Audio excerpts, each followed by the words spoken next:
bagi pemohon nomor 2, misalnya Pak Hamdi Muluk, dihadirkan bahwa sejauh mana sih pengaruh dari bantuan sosial yang diberikan kepada rakyat itu terhadap putusan rakyat itu memilih seseorang atau tidak memilih yang lain.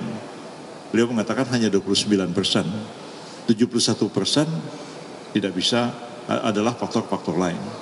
Kalau memang cuma 21%, 29%, apakah dalih yang mengatakan bahwa bansos itu adalah satu pelanggaran TSM dan bisa dijadikan sebagai dalih untuk membatalkan hasil Pilpres dengan pengaruh yang sebenarnya hanya 29%, kami kira itu sebenarnya terlalu jauh. Itu juga psikolog yang dihadirkan, yang ibu-ibu juga bicara bahwa sebenarnya banyak faktor lain yang mempengaruhi terpilihnya Pak Prabowo, Pak Gibran dalam hal Pilpres yang lalu, bukan disebabkan oleh faktor Jokowi atau faktor apa, tapi sebenarnya juga faktor ketertarikan orang kepada pasangan calon itu sendiri, dan khususnya kepada Pak Prabowo yang menurut beliau sebenarnya sudah berkali-kali ikut jadi capres, ya, jadi cawapres pernah juga akhirnya memenangkan. Jadi itu sudah menjadi satu ingatan publik. Ada orang namanya Pak Prabowo yang berkali-kali maju ke pencalonan presiden, sehingga itu sudah familiar, apalagi sekali ini mendapatkan dukungan dari Pak Jokowi, tingkat keterpilihannya menjadi lebih tinggi. Nggak ada sesuatu yang salah dari segi hukum terhadap hal ini untuk membatalkan kasus Pilpres ini, sehingga harus dilakukan Pilpres ulang. Kemudian saya ingin juga klarifikasi tadi sehubungan dengan omongannya Pak Lutfi Yazid, ya. Itu saya mengatakan begini, bahwa putusan Mahkamah Konstitusi nomor 90 itu adalah satu putusan yang problematik. Dan tidak ada orang yang mengatakan tidak problematik sampai hari ini.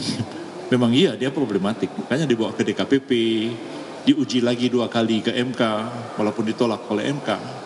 Dan memang dia problematik. Pada waktu itu saya mengatakan, seandainya saya menjadi Gibran, ya, mungkin saya tidak akan maju ke dalam pencalonan karena saya tahu ini problematik. Tapi kalau beliau ingin mengambil keputusan akan maju, saya hormati keputusannya itu. Dan ditanya pada waktu itu, Anda ketua PBB dan partai koalisi akan mencalonkan Pak Gibran. Katakan dalam demokrasi itu orang yang kalah akan ikut orang yang menang. Apalagi kami tidak merasa kalah. Karena itu keputusan musyawarah koalisi, karena kami bagian dari koalisi, kami tunduk kepada putusan koalisi itu. Jadi bukan tadi yang beliau katakan, Yusril pernah mengatakan, kalau saya Gibran, saya akan minta dia untuk mengatakan. Itu kan gak logis. Kalau saya Gibran, saya akan begini. Bukan kalau saya Gibran, saya akan minta dia melakukan ini. Kan gak logis omongan seperti itu. Jadi saya kira ini clear, supaya tidak menjadi persoalan, karena agak kurang baik juga, ya. Dalam persidangan seorang advokat sepertinya mengadu domba antara advokat dengan kliennya. Itu tidak pantas untuk diucapkan, ya. Kita tidak etis melakukan hal seperti itu dalam persidangan. Persoalan ini menjadi clear, tidak ada persoalan lagi. Sejak awal kita sudah sepakat bahwa Pak Gibran itu kita dukung, kita calonkan. Bahkan ketika beliau datang ke rumah pun mengatakan, saya katakan saya akan siap untuk membantu aspek-aspek hukum yang sepanjang pencalonan Pak Gibran dalam Pilpres kali ini. Saya persoalan itu sudah clear sebenarnya. Tapi kalau diungkap lagi dalam sidang ini, apalagi sepertinya membuat konflik antara klien dengan advokat, saya kira memang tidak mestinya harus dilakukan hal semacam itu. Tapi saya akan mendiamkan aja persoalan ini. Terima kasih. Sini tak. Oke. Halo, disiap-siap lo kalau gue ya. Hari ini semakin lucu lagi. Kemarin saya udah ketawa terpingkal-pingkal, sekarang jauh lebih parah lagi. Parah banget. Masa 90 juta suara lebih dari Prabowo mau dibatalkan dengan kesaksian pesan-pesan moral dari Romo. Kan ini kan masalah hukum, bukan masalah pesan-pesan moral, ya. Jadi benar-benar kok aneh banget ini tim kuasa hukum mereka. Yang kedua, terus dibawa 2 psikolog. 2 psikolog mau dipakai untuk membatalkan 90 juta suara. Masuk di akal nggak sih? Gue pusing dengarnya. Gue pusing, ini praktek hukum yang mana ini coba. Malah psikolog mereka terakhir mengatakan, kenapa Prabowo menang? Karena waktu 2014, 2019 dia menunjukkan ingin berkuasa. Tapi pada saat dia masuk tim Jokowi, dia menunjukkan sifat yang sangat cool. Ya, dia menunjukkan pribadi yang sangat cool. Bahkan waktu kampanye pun dia diserang habis-habis, dia tetap tenang. Belum lagi dengan tari apa itu, gemoy-gemoynya, joget-jogetnya. Itu kata psikolog mereka. Malah psikolognya menguntungkan kita. Jadi benar-benar saksi mereka itu malah menguntungkan kita. Makanya saya bilang, ini 03 ini mau kemana sih? Sudah suaranya parah banget, parah banget, masih pengen menang lagi di MK. Nggak tahu diri apa sih? Belum lagi Sirekap dipersoalkan. Sekarang diakui. Pernah nggak dilakukan audit forensik terhadap Sirekap? Belum pernah.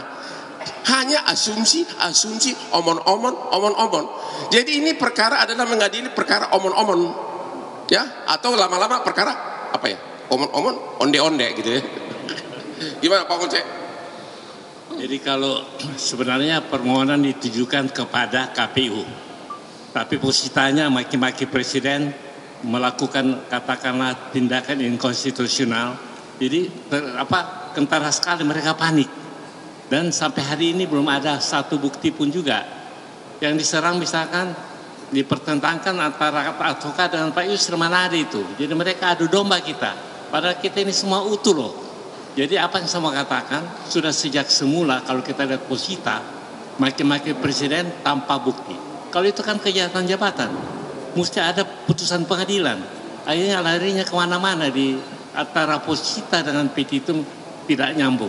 Terima kasih.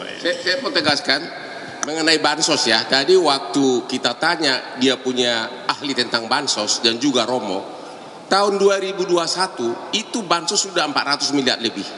Tahun 2022 bansos juga udah 2.400 miliar lebih. Apakah itu untuk politik? Apakah itu pemilu? Kan belum ada pemilu saat itu. Jadi benar-benar bantuannya adalah bantuan sosial. 2023 sama 2024 meningkat sedikit. Tapi masih di kisaran 400 triliun. Terus masalahnya di mana? Belum lagi zaman SBY juga sudah ada bansos.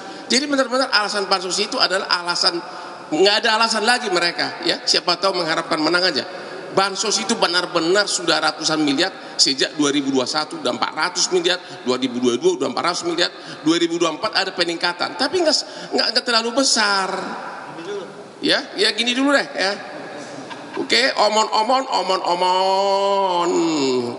benar-benar parah. Ya. Apa lagi? Tanya dulu Mas.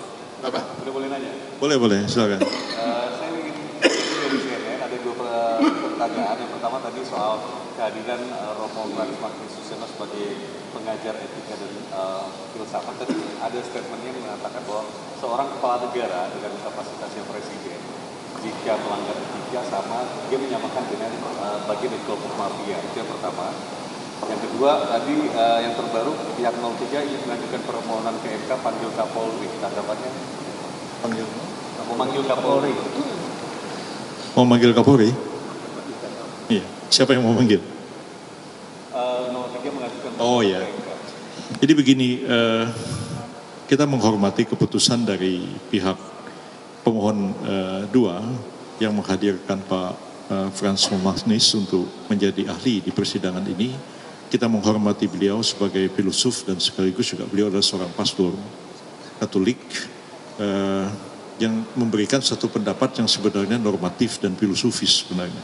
Itu yang kita harapkan. Tapi sangat disayangkan ada beberapa judgement dikemukakan. Presiden melanggar ini, kejahatan yang saya kira tidak dalam posisi seperti itu seorang ahli dihadirkan memberikan satu pendapat filosofis dan akademis iya, tapi tidak menjudgment seseorang, apalagi presiden dikatakan melakukan kesalahan itu kesalahan ini. Tapi semuanya kita serahkan kepada majelis hakim dan saya pun juga sebenarnya mempertanyakan, tapi saya tidak dijawab oleh beliau. Itu sebenarnya pertanyaan filsafat sebenarnya yang diajukan kepada beliau, yaitu persoalan pelanggaran etik. Ini kan sebenarnya tidak clear di masyarakat antara etik itu sebagai satu filsafat tentang perilaku manusia, tentang apa yang boleh dan apa yang tidak boleh, yang lebih tinggi daripada norma hukum.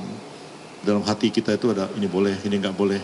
Itu sebenarnya konsens manusia, karena dia manusia. Itulah yang membedakan manusia dengan binatang, karena manusia itu mempunyai pertimbangan moral sebelum melakukan satu tindakan.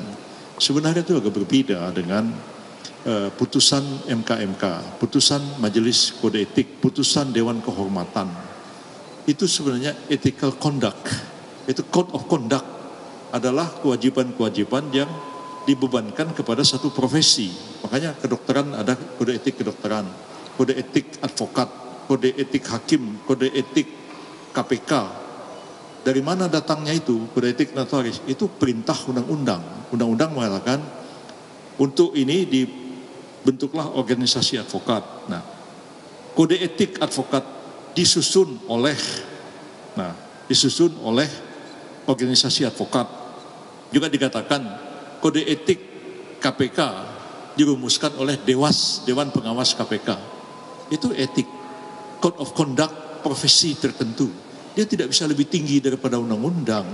Beda dengan yang dipahami Pak Magnis dan saya juga yang sama-sama murid beliau juga dulu di jurusan filsafat Fakultas Sastrawi, paham yang dimaksud dengan etik dalam konsep filsafat dengan kode etik sebagai satu kewajiban-kewajiban profesi yang harus dihormati dan dijalankan. Jadi kalau misalnya soal Pak Gibran mencalonkan itu memang ada pelanggaran etik, itu diputuskan oleh MK dan diputuskan oleh DKPP. Tetapi itu tidak menyampingkan ya satu putusan hukum bahwa keputusan Pak Gibran itu dicalonkan adalah sah, itu putusan hukum. Jadi ini keputusan kode etik, bukan ethical norm semacam satu filsafat yang lebih tinggi kedudukannya daripada norma hukum. Saya agak susah ya, saya sih ngajar filsafat hukum, paham soal ini, tapi kalau menjelaskan ini ke orang awam, bingungnya apa sih yang dimaksud oleh Pak Yusril gitu. Ya, baik, terima kasih. Ya. Oh, Kapolri.